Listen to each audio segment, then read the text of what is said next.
La nueva encuesta de Atlas Intel para Revista Semana, publicada este 28 de febrero, acaba de sacudir el tablero político nacional.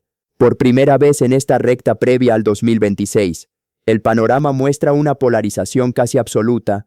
Iván Cepeda marca 37%, mientras que Abelardo de la Espriella alcanza 34,7%.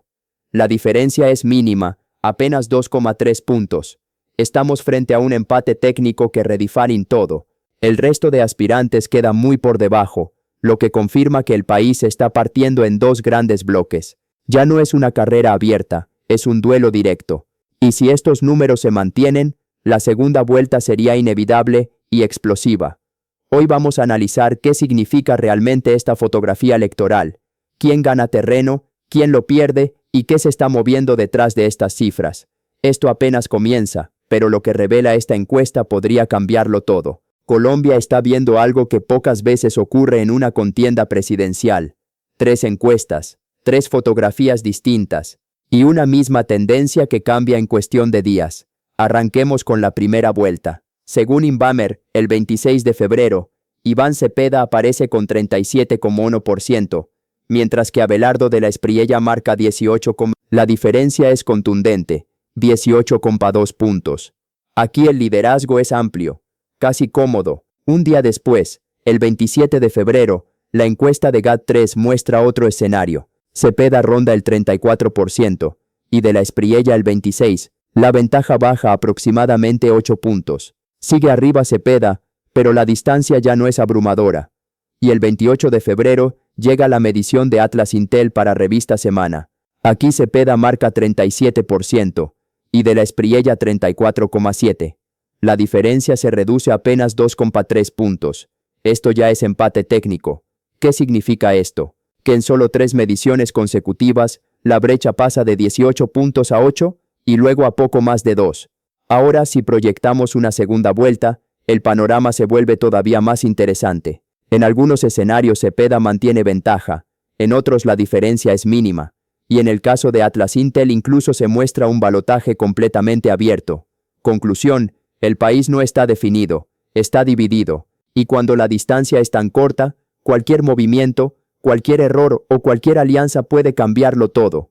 Cuando se habla de encuestas, la pregunta clave no es quién va ganando, sino qué tan confiable es quien mide. Y en ese punto, Atlas Intel ha construido una reputación que vale la pena analizar. Esta firma internacional ha sido reconocida por su precisión en procesos electorales de alto impacto. En las últimas elecciones presidenciales de Estados Unidos, Atlas Intel fue señalada por analistas como una de las encuestadoras más acertadas, al proyectar con gran cercanía los márgenes nacionales y varios estados decisivos. Además, rankings especializados en evaluación de encuestadoras la han ubicado en posiciones altas por desempeño y consistencia metodológica, incluso por encima de firmas tradicionales en algunos ciclos. ¿Significa eso que es infalible? No, ninguna encuesta lo es. Pero sí indica que su historial muestra capacidad para aproximarse con bastante exactitud a resultados reales.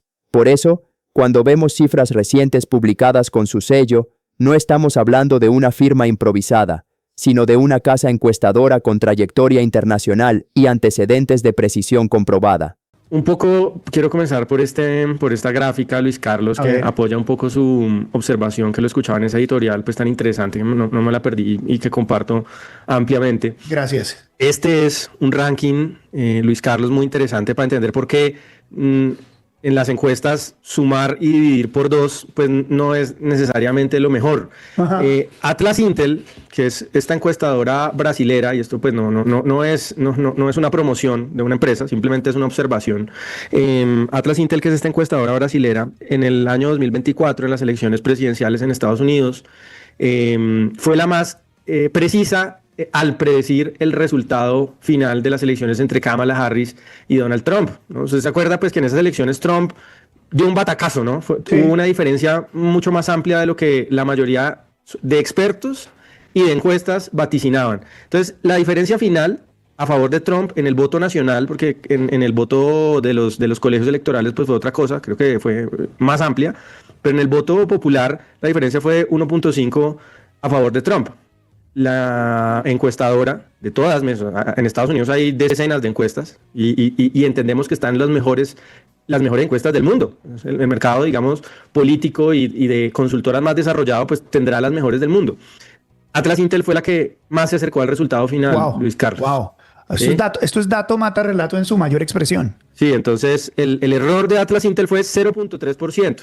Ellos predijeron que Trump le ganaba por voto nacional 1.2% a Kamala Harris y el resultado fue 1.5%. Fueron los que más se acercaron entre pues, decenas, insisto, de encuestadoras, Luis Carlos. Y pues es algo sistemático, ¿no? No solamente fue en esta elección, ellos han estado liderando un ranking de encuestas que se hace en Estados Unidos o encuestadoras.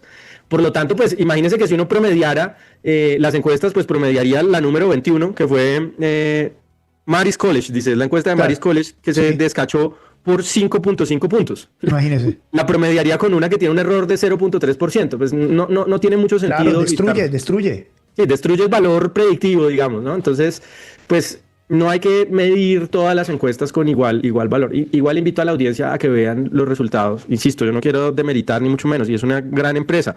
Pero pues hay resultados. Hay resultados. En la encuesta de Inbamer de mayo del año 2022, pues fue una encuesta que predijo que pasaba a segunda vuelta Federico Gutiérrez con un 28% de votación, ¿no? No predijo ni vio venir el resultado de Rodolfo Hernández y los cogió por sorpresa, ¿no? Entonces, un poco esos antecedentes hay que tenerlos en cuenta, porque ayer yo sí veía mucha gente pues ya casi en modo fúnebre, ¿no? Como no hay nada que hacer, ¿no? Estamos ya condenados a un gobierno de extrema izquierda y no es así, y creo que hay que valorar a las consultoras y a las empresas encuestadoras por sus resultados, no tanto mirando el mesero, sino mirando el chef, que es la encuestadora. Oiga, me llama mucho la atención eso que usted dice de modo fúnebre, porque estoy de acuerdo, hay un montón de gente, sobre todo que hace parte o del Centro Democrático o de la Consulta, que anda en modo fúnebre. Pero confunde el modo fúnebre de sus propias intenciones y lo que lleva en el corazón, que con la posibilidad de vencerle a Cepeda. Si la oposición entiende que el objetivo es ganar la Cepeda, se da cuenta que está muy bien, que tiene unas grandes posibilidades de enfrentarse al gran caballo del gobierno. Pero el modo fúnebre lo manifiestan aquellos que están por fuera de la órbita del tigre, que se creen con posibilidades y que piensan que son los únicos que pueden ganar en el país. Y lo que se están dando cuenta es que no. Cuando se den cuenta que es que unidos la cosa funciona, yo creo que se les acaba el modo fúnebre. Luis Carlos. Porque supongo que el modo fúnebre es que gane Cepeda. Yo creo que eso es lo que hay que entender. Sí, hay dos cosas, yo creo, Luis Carlos, que inmovilizan a la gente, ¿no? Que paralizan la acción. Una es el optimismo exagerado. Sí. Me acuerdo hace 4 años, a estas alturas había mucha gente diciendo, no, es que en Colombia la izquierda nunca va a ganar unas elecciones. Es imposible que Gustavo Petro, por sus antecedentes con el M19, etcétera, etcétera, sea presidente de Colombia. Yo ahí decía, oiga, no, esto sí me preocupa mucho, porque es que ese exceso de confianza pues hace que la gente se relaje. Pero lo otro que conduce también a la inacción, Luis Carlos, es el pesimismo, ¿no? El derrotismo, ¿no? El fatalismo. Ya nuestra suerte está echada, no hay nada que hacer, ¿no? Y yo creo que eso sí es un mensaje totalmente errado. Al contrario, hay mucho por hacer y la campaña se define en estos meses y pues dependerá de las acciones, como usted dice, de los candidatos, de la gente, de los sectores, de las organizaciones sociales, de mucha gente. ¿Cuál va a ser el resultado? No hay un destino marcado, ni mucho menos. No todo se está jugando en la presidencia. El Senado también está enviando señales muy claras. La encuesta de Atlas Intel para Revista Semana muestra cómo podría quedar distribuido el poder legislativo si hoy fueran las elecciones. En primer lugar aparece el pacto histórico con 31,9%, 2 bloques fuertes que dominan la parte alta del ranking. Pero el dato político más interesante está más abajo. El Movimiento de Salvación Nacional, el partido de Abelardo de la Espriella, marca 8,0%. Este no es un número menor. Está por encima del Partido Conservador, que registra 7,9%, y del partido de la U con 7,6%, es decir, supera estructuras tradicionales con décadas en el Congreso. Y aquí está el contexto clave. Salvación Nacional no venía siendo considerado uno de los grandes protagonistas del Senado. Sin embargo, en esta medición aparece consolidándose como una fuerza emergente que ha venido creciendo en intención de voto. Si el candidato presidencial mantiene tracción, su partido podría traducir ese impulso en curules. Y eso cambia completamente la ecuación del poder legislativo, porque no se trata solo de quién gana la presidencia, sino de quién tendrá bancada suficiente para gobernar. Hace apenas unos días, la FM publicó los resultados de una medición de Guarumo, donde se afirmaba que el Movimiento de Salvación Nacional no pasaría el umbral para llegar al Senado. Según esa proyección, el partido no alcanzaría los votos necesarios para obtener curules. Pero ahora aparece un dato que cambia completamente el panorama. La encuesta de Atlas Intel para Revista Semana muestra algo distinto. Salvación Nacional marca 8,0% en intención de voto al Senado. 8% no es una cifra marginal. Es un porcentaje que lo ubica por encima de partidos tradicionales como el Conservador y el Partido de la U en esa medición. Entonces la pregunta es inevitable. ¿Cómo puede una encuesta decir que no pasa el umbral y otra ubicarlo con 8% y en el grupo de fuerzas competitivas? Aquí entran las diferencias metodológicas, el momento en que se hizo cada estudio y sobre todo el crecimiento reciente del partido de Abelardo de la Espriella, que podría estar trasladando su impulso presidencial al Senado. 2 encuestas, 2 lecturas, un mismo partido. La verdadera batalla ahora no es solo electoral, es narrativa. Ayer la misma Guarumo tomó una decisión súper arriesgada, porque genera muchas preguntas y porque en el pasado ese tipo de ejercicios casi que invariablemente han resultado mal. Y sin embargo, Guarumo decidió lanzarse con una proyección de listas de Senado. Doña Darcy Quinn, ¿qué dice? Sí. Bueno, básicamente Guarumo Ecoanalítica, sí, usted lo ha dicho, se atrevió a hacer esta proyección basado en la cifra repartidora, basado en las cifras de la registraduría, basado en las elecciones y la participación del 2022.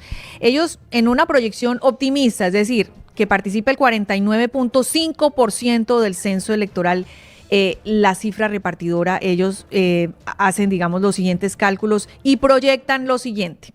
El pacto histórico sería el partido con el mayor número de curules, tendría 20, seguido por el Centro Democrático 17. Según esto no quedaría el expresidente Uribe, porque él está en el número 25 en una lista cerrada.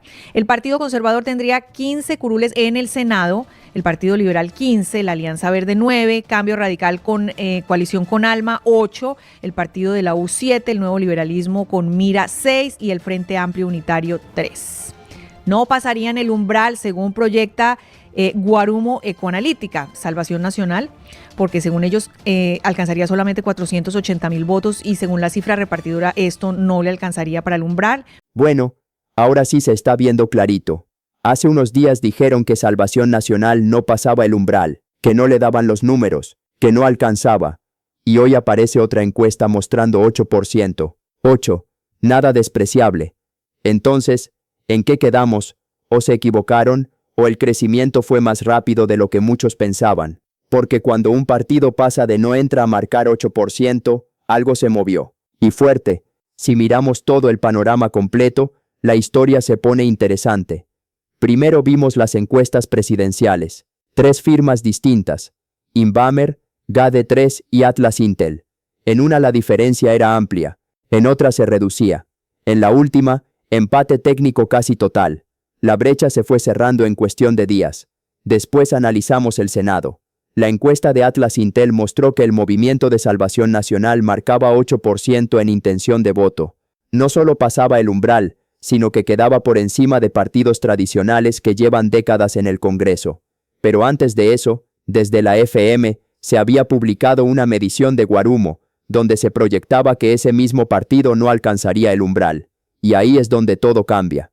Porque cuando 2 encuestas muestran escenarios tan distintos, la pregunta ya no es solo quién va ganando, sino qué está pasando realmente en la opinión pública. Hay un crecimiento acelerado, hay metodologías diferentes, hay votantes que están moviéndose a última hora. Lo cierto es que los números más recientes muestran algo claro: el tablero político se está reacomodando. Y cuando las diferencias son pequeñas en presidencial, y cuando un partido que algunos daban por fuera aparece marcando 8% en Senado, eso ya no es un detalle, es una señal de que la contienda está abierta, de que nada está escrito, y de que cualquier movimiento puede cambiar el resultado final. Ahora la pregunta es para ustedes. ¿Creen que las primeras mediciones se equivocaron? ¿O estamos viendo un crecimiento real que apenas comienza? Los leo en los comentarios. Si este análisis te aporta claridad y contexto, suscríbete al canal, dale like a este video y compártelo. Porque aquí no repetimos titulares, los analizamos. Nos vemos en el próximo.